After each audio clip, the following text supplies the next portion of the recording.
The first novel was written in 1719 by Daniel Defoe, who is generally regarded as the father of the English novel, the representative of a new social class that wanted to see their life and ideals portrayed in literature. The literature of the Augustan Age, or the so-called Age of Reason, reflected the economic and intellectual progress of the period. So it was characterized by a remarkable output and a growing interest in reading. Reading as an occupational activity had been limited by the low level of literacy. Now, the new rising middle class wanted culture. The 18th century novelist became the spokesman of the middle classes, so the novel was mainly concerned with everything that could alter social status, and it was aimed at a bourgeois public. And so the plots, which had traditionally formed the backbone of English literature for centuries, plot taken from history, legend and mythology, were abandoned by the new novelist. The writer's primary aim was no longer to satisfy the standards of patrons and the literary elite, but to write in a simple way in order to be understood even by less well-educated readers. The story was particularly appealing to the practical-minded tradesman who was self-made and self-reliant. An example for all is Robinson Crusoe. He shipwrecks on an island where he is able to build up a new form of society and new trade. The writer aimed at realism. He tried to portray different human experiences, and not only those suited to one particular literary perspective.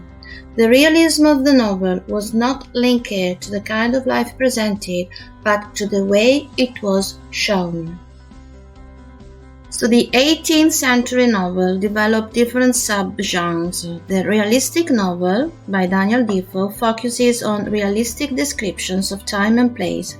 The utopian novel by Jonathan Swift shows imaginary nations with strange new societies, just to satirize contemporary English society.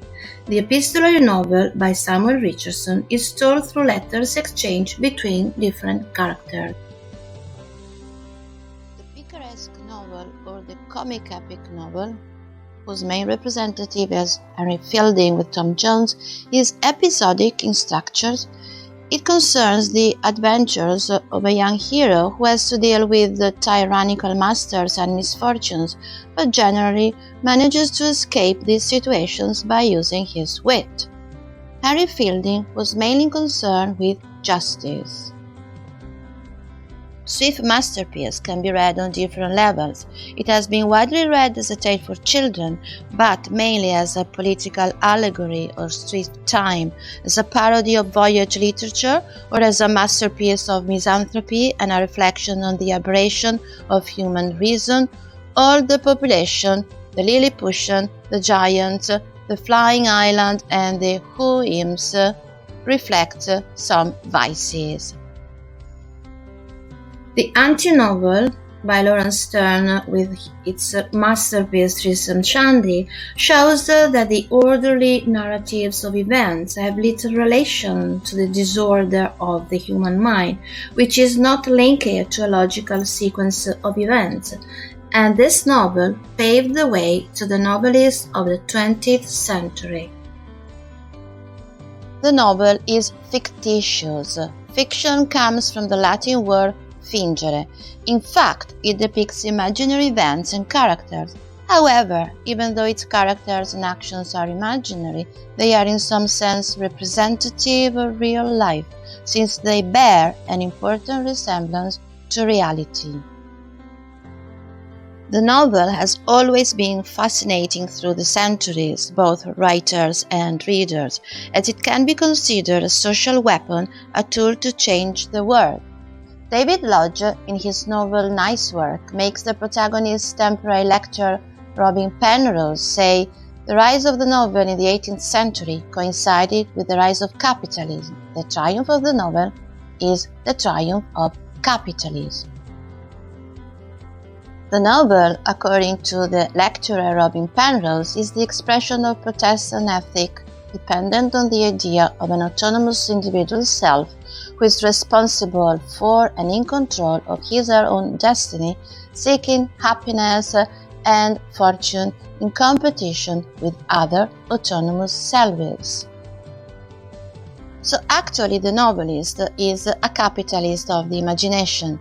He or she invents a product which consumers didn't know they wanted until it is made available. The first English novelist, Daniel Defoe, was a merchant. The second, Samuel Richardson, was a printer. So the novel was the first mass-produced cultural artifact. Every text is a product of intertextuality, a tissue of allusions to and citations of other texts.